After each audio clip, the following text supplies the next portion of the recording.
In this lecture, we will start with the agglomerative clustering. So, what happen in this type of clustering? The process starts from the bottom and proceeds by merging the clusters until the stop criteria is reached. So, at the bottom, initial cluster is made up of a single element. Means, if in the data set there are 25 samples are present, then 25 samples makes 25 different clusters. So at the initial states, how many data elements present in the data set, that many clusters gets made up. Okay, now now it get proceed by merging the clusters until the stopping criteria is reached. So in general, the target has a sufficiently small number of clusters at the end of the process. So this is the agglomerative clustering. So here we can see the example, bottom up. So here bottom up. So here if there are 25 samples, then depending on the similarity of the samples, it will get merged. Okay, now divisive clustering is opposite of that. That is the initial state, a single cluster with all the samples are there, and the process proceeds by splitting the intermediate clusters until all the elements are separated. So it's a opposite of agglomeratively. Okay, so at this point the process continues with an aggregation criteria based on the dissimilarity between elements.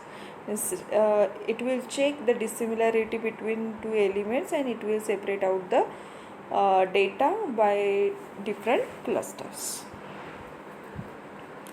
So divisive method. In divisive or a top-down clustering method, we assign all the observation to a single cluster and then partition the cluster to two least similar clusters, right? So finally, we proceed recursively on each clusters until there is one cluster for each observation.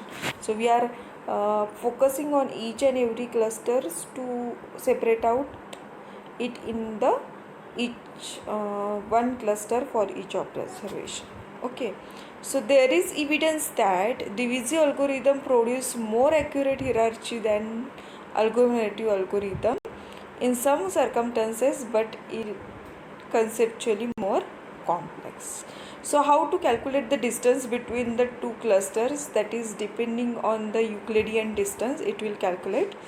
So according to this Euclidean distance formula, the distance between 2 points in the plane with coordinates xy and ab is given by distance between xy comma ab is equals to square root of x minus a square, means x coordinate square minus y coordinate square.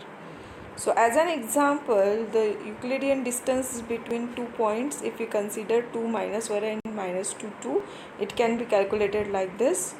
So it will give us the result as 5. So that can be depicted over here using the Pythagorean's theorem. So how to calculate same distance, that is depicted over here. Now in agglomerative methods, as we saw, it follows the bottom-up clustering methods and assign each observation to its own clusters, right? Then we compute the similarity between each of the clusters and join the two most similar clusters. So finally we repeat these steps until there is only single cluster left. So this algorithm is shown here. So given x as the object, number of object, and the distance function, that is C1 C2. So for this C1 up to C2 means number of objects, it will be considered as a for loop for n objects. So Ci is equals to xi means 1 to n objects and end for loop. Then C is equals to distance function between two different points. So I is equals to n plus 1 while C dot size is greater than 1 do.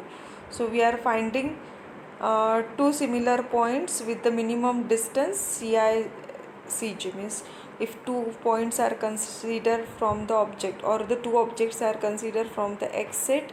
So here we are finding the minimum distance between that 2 objects for all the Ci, Cj in C. If we find it, we are removing it and we are adding it to the C. Means group of clusters we are adding. Those 2 points with the minimum distance we are adding to the group of clusters. Okay. So before any clustering is performed, it is required to determine the proximity matrix containing the distance between each point using a distance function. Clear? So before constructing the cluster, we have to find out the distance between 2 points, and that can be shown using the proximity matrix. Then the matrix is updated to display the distance between each cluster. The following 3 methods differs in how the distance between each cluster is measured. Now, what are the advantages of this agglomerate clustering? That is, it can produce an ordering of the objects which may be informative for data display. Smaller clusters are generated which may help for the discovery. And what are the disadvantages? As we saw, no provision can be made for the relocation of objects, right? So that may have been incorrectly grouped at the early stage. Means it may happen that some objects are incorrectly grouped, but as there is no provision for the relocation, it may result in false result, right? So the result should be examined closely to ensure it makes sense. So the use of different distance metrics for measuring distance between clusters may generate different results. As we are using different distance metrics, so result may also gets differ. So performing the multiple experiments and comparing the results is recommended to support the veracity of the original result. So these are all about the agglomerative clustering and divisive clustering.